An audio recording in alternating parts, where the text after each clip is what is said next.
G'day everyone, welcome to another video with the lack of spoilers for Monarch yesterday. I'm going to tackle a video that I've had on the books for a little while, and including some various other things that have happened recently. This one is about Blitz decks, buyouts, and why RRP is a dead concept. Alright, so look, this is not probably going to cause a fair bit of discussion, a fair bit of opinions, but I did want to make sure that from a retailer's perspective, I wanted to give this view because talking on the lists is just not great. You don't get emotion, you don't get where the person's coming from. So I wanted to help people understand, well, from this retailer's experience, exactly what he sees and where the market is at the moment. So first of all, Blitz decks, a massive run on these. Now the people that got in early and supported the product, they're not the ones missing out. Yesterday I looked online at my distributor who had 90 plus Blitz deck displays.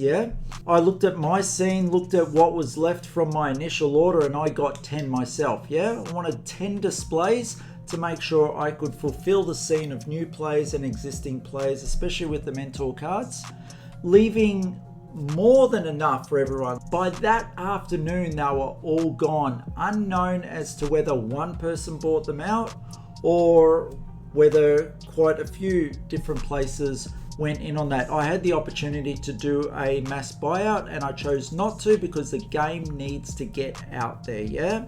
It's not about the investment with the Blitz decks, it's about getting people into the game, and that's what I think a few people seem to forget about the quality of the game. And this comes down to you as consumers. You either support these stores or you don't support them. And if they're jacking up the price on stuff, really it's in your power to say no on that and start getting the word out there as to other places that are. The recommended retail price on Blitz decks in Australia is $19.99. Let's just call it $20 even. Even at $25, it's reasonable.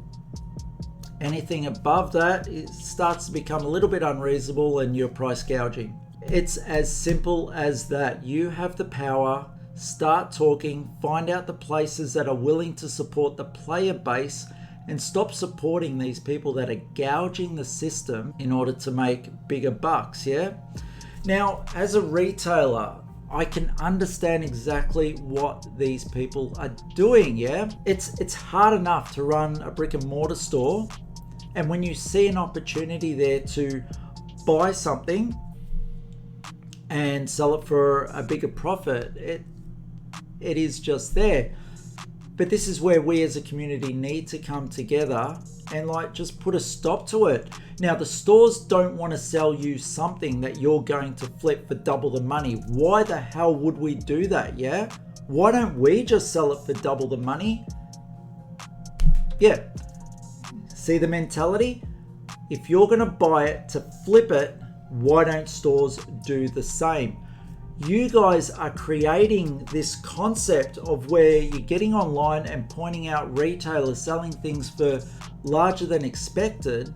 And I understand that in the case of not flipping, it's bad, but there are people out there that merely buy to flip.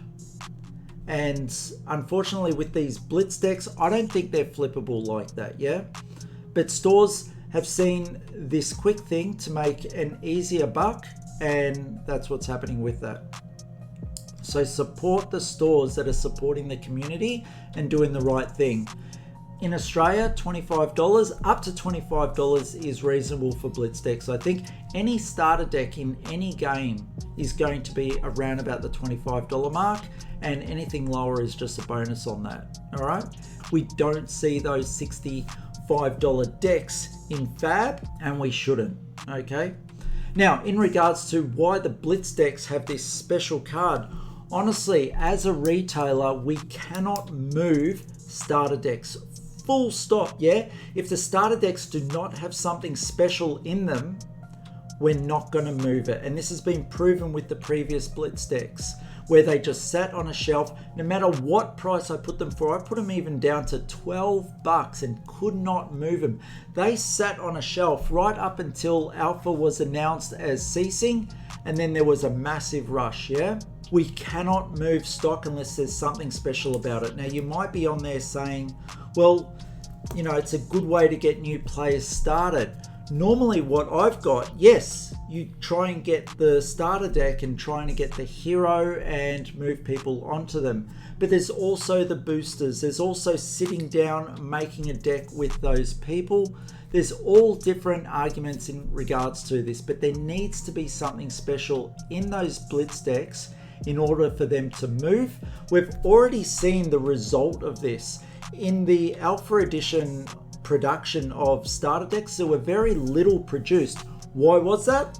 Because they just don't move, regardless of what you think in regards to new players and that. There needs to be something special in it, something that a player will say to a new person, get that, it's got these cards in it, you'll need them, and you'll play it. Rather than, look, don't worry about those Blitz decks, just get a few boosters, make a deck, you'll be better off and you'll get better cards.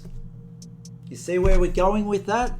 From a retailer perspective, these Blitz decks need to have something special, and that's all I've really got to say on that. From my experience on selling Flesh and Blood for all these years, they won't move unless there's something special in it. And I'm really glad that they did it, because that's the first bit of feedback that I had for LSS when I went there and met them, was that the Blitz decks are just not moving, or these starter decks are just not moving, and there needs to be something special in it. So I, for one, am glad that they've done this. I'm not happy about the buyouts. So that's up to you guys, yeah? Start talking, start supporting the stores that are supporting you. I've put a limit in regards to the Blitz decks that can be sold at any one time. And I've actually had customers even message me as early as this morning saying, look, before you put up the restriction, I bought this number of them. If you need them for plays, please reduce my order. So that is fantastic. There's others out there in the community that have bought up, but they're willing to have other players come into the game, yeah? And they know it's important. So just keep that in mind. So what's the next thing? Why RRP is dead. Look,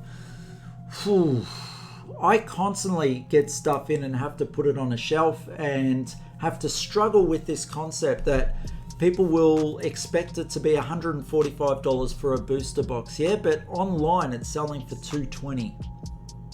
I've mentioned this before in previous videos. I'm not going to put something on a shelf for $130 so you can flip it for $220. I may as well put it up there for $200. We've got to start looking at the fact that we as consumers, and unfortunately we've got people that are flipping product like crazy and the demand is high. Obviously when supply is low and demand is high, it causes a bigger price increase, yeah? So a store such as myself, who has a brick and mortar that supplies tables for people to play in, that pays an overhead on the business, I'm not going to put out something to make a minimum amount of profit on so someone else can double their profit in regards to that. And I get that all the time. Like, what do you care what the person does with it? It's not about that. It's about getting a fair market value for the product that I sell and not encouraging a second market out there that takes advantage of the little guy who they don't give two craps about whether we stay open or not. Their only interest is in finding the cheapest product so they can flip it. They don't care if I'm here today or tomorrow because they'll find someone else. And that's the way retailers has started to think, yeah? Now, I've talked about in the past about retailers grabbing product, holding it for 3 months, putting it out on the shelves to get a better margin if they can do that with their expenses. That happens. It's not a secret. You shouldn't be like bamboozled as to that happens. But that's all because of the market. It's all because of people rushing to a product. So the only thing I would say in regards to that is get a good relationship with your LGS, yeah, and support them.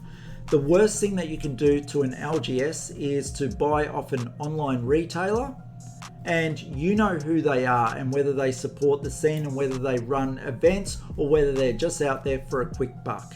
You know that, they know that, yeah? So it's all in your power to do that.